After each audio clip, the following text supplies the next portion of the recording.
Hello friends, welcome back to the new video. If you are the new viewer on my channel, so don't forget to subscribe my channel and like the video.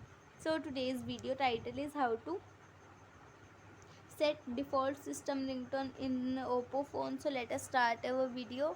Firstly, you have to move up. Here you will see many app icons, so you have to click on the setting icon first. Then here you will see many more options, so you have to move up, and firstly you have to click on the sound and vibration option, so click on that option.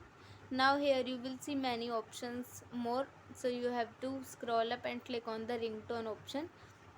And then here you will see many ringtone. You have to choose firstly default system ringtone in your mobile phone.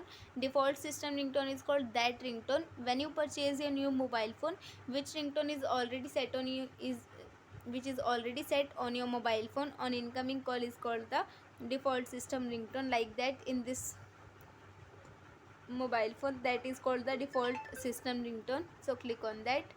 And here you will see in this way default system ringtone is set on our mobile phone on incoming call in this way. So I hope this video helps you, so please subscribe my channel and like the video. Thank you so much for watching our video.